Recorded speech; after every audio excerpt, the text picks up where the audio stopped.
কাৰণ আমি যি কওঁ তাক কিবা এটা ভাবি কওঁ, তাক কিবা এটা চিন্তা কৰি কওঁ আৰু তাক কৰিবৰ কাৰণে কওঁ।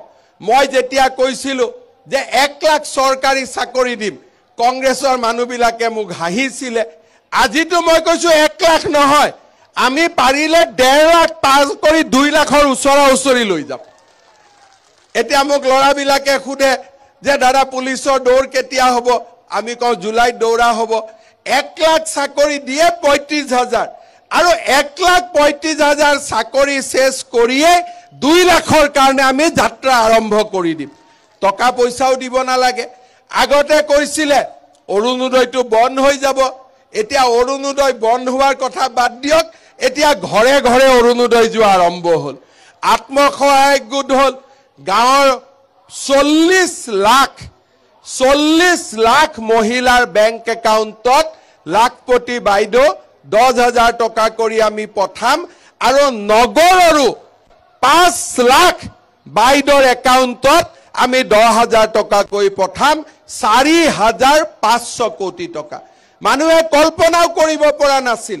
আজি আপোনালোকে চিন্তা কৰক, যোৰহাটত যেতিয়াই মই আহোঁ কয় ভোগদৈ আৱৰ্জনা দি পূৰ্ণ হৈ গ'ল।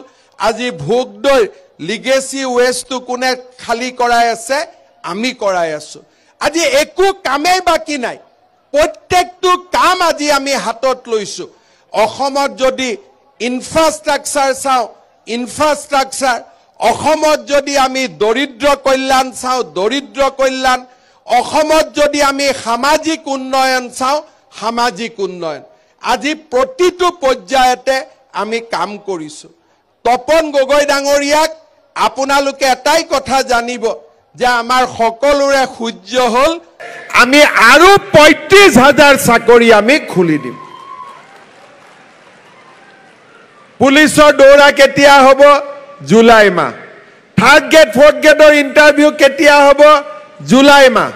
শিক্ষকৰ এপইণ্টমেণ্ট কেতিয়া হ'ব? জুলাই মাহ। এতিয়া আপোনালোকে কওক, কৈছিলোঁ 1 লাখ, 1,35,000 হ'ব এই বছৰ, 25ত আৰু হ'ব। মেট্ৰিক ফাৰ্ষ্ট ডিভিজন পাছ কৰাৰ কথা আছিল, ডিষ্টিংশ্যন লেটাৰ লৈ আমি পাছ কৰি আছোঁ, হয়নে নহয়? এতিয়া আপোনালোকে চাওক, ইলেকশ্যনৰ আগত যেতিয়া মই মানুহক আহিছিলোঁ, মই সুধিছিলোঁ কাৰ কাৰ ৰেচন কাৰ্ড আছে হাত দাঙকচোন। তেতিয়া আধা মানুহ হাত দাঙে, আধা মানুহ হাত নাদাঙে। এতিয়া মই সুধিম, কাৰ কাৰ ৰেচন কাৰ্ড আছে হাত দাঙক। কাৰ কাৰ ৰেচন কাৰ্ড আছে হাত দাঙক। এতিয়া চাওক, চবেই হাত দাঙি দিলে। যোৱাবাৰ কৈছিলোঁ ৰেচন কাৰ্ড নাথাকা মানুহক ৰেচন কাৰ্ড দিম, চবে ৰেচন কাৰ্ড পালে। যেতিয়া আমি অৰুণোদয় আৰম্ভ কৰিছিলোঁ তেতিয়া মানুহে কৈছিলে যে এইবিলাক ভেলকিবাজি, ইলেকশ্যনৰ পিছত অৰুণোদয় বন্ধ হৈ যাব। 830 টকাৰ অৰুণোদয় 1250 টকা হ'ল। 17 লাখ অৰুণোদয় আছিলে, এতিয়া 28 লাখ হ'ল। এই বছৰ অৰুণোদয় আৰু 3-4 লাখ মহিলাক আমি দিবৰ বাবে সিদ্ধান্ত লৈছোঁ। এতিয়া মই এইবাৰ কৈছোঁ, যোৱাবাৰ ৰেচন কাৰ্ডত হাত উঠাইছিলোঁ, এইবাৰ অৰুণোদয়ত হাত উঠাম। তাৰো কাৰণ আছে, মই পিছত কম। কোনে কোনে অৰুণোদয় পাই আছে হাত উঠাওক। কাৰ কাৰ অৰুণোদয় আছে হাত উঠাওক। এতিয়া আপোনালোকে চাওক, ৰেচন কাৰ্ডত হাত উঠোৱা মানুহ বেছি, কিন্তু অৰুণোদয়ত হাত উঠোৱা মানুহ ৰেচন কাৰ্ডকৈ কম। এতিয়া আমি যদি যাৰ যাৰ ঘৰত ৰেচন কাৰ্ড আছে তাৰ তাৰ ঘৰতে একটা অৰুণোদয় জাপি দিওঁ, তেতিয়া সব খুশি হ'ব কি নাই? খুশি হবে কি নাই?